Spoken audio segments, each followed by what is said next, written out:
Babe, that's a great idea. I'll ask men to sign up if they want to join our lumber team. There should be a few things that they should be. Maybe they should be very, very tall, at least 9 feet, like you and I. Is that a good exception? Yep. What other exceptions should they make to join? How about being at least 400 pounds? If they are strong and tall, they should weigh at least 400 pounds. Yep, bye-bye, it's 4. Let's bring this wood home, babe. And when Paul was older, he made a logging camp. His bookkeeper, Johnny, kept track of everything in the business. Johnny, aren't you keeping track of our new business? Right on it, sir. And how about the other things? All taken care of. One more thing. When are you going to start the new industry? In a couple of days. Are you excited? Yes, I am. Paul and Johnny hired men to work with them on the logging company.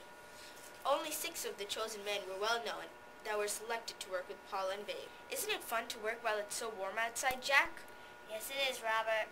Say, Jack, don't you feel mighty thirsty right now? Actually, I feel the same.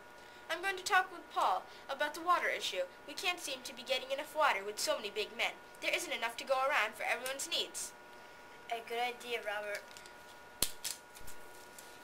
So the 2 men went complaining to Paul, and Paul came up with a perfect solution.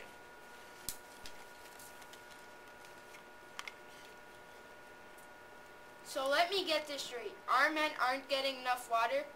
Yes, sir, Paul. That's right. So aren't you thinking what I'm thinking? We drink from the Great Lakes, of course. What a great idea, Paul. I agree. So the whole gang went up north. There was only one problem. It was much colder there, and in a few days, snow began to fall. In fact, it was so cold that whenever the men tried to speak, their words froze in mid-air.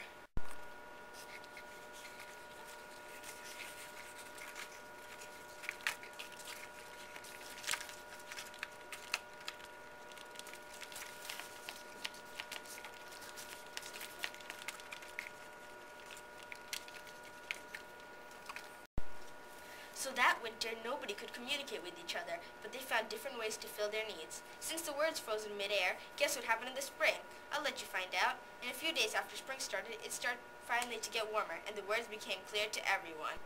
Hurry up, why can't I hear myself speak? What did you say? Huh? What is everyone doing?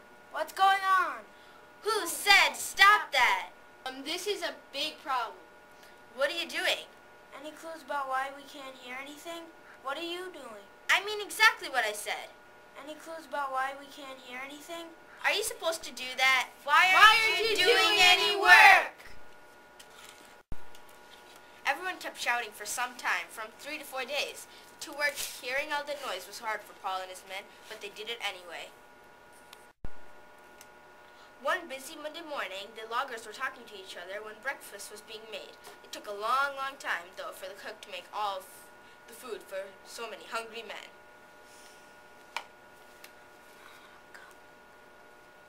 Oh, sorry, Paul, but I can't cook enough food for these men in one morning in time. Some of them begun threatening me about my life. Let's think about this for a second. It's not your cooking that's the problem. So it should be your flapjack griddle. Okay, so what are we gonna do?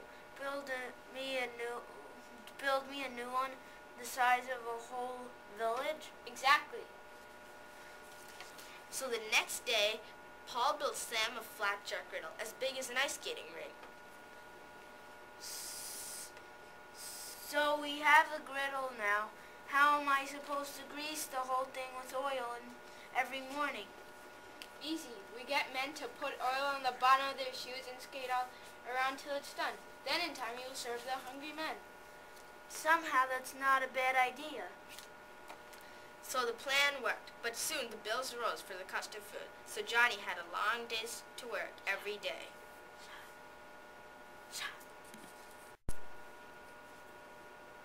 Everything seemed to be going fine, but then one day there was once again a problem, and Shot Gunderson, Paul's foreman, was the first to realize it.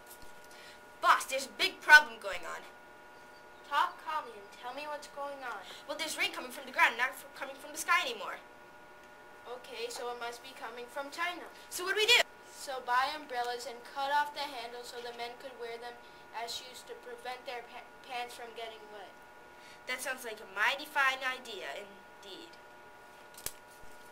And sure enough, this idea worked. The loggers and Paul worked in the logging industry for a long time, and there are still many different ways to tell the story, but this is our way. Thank you.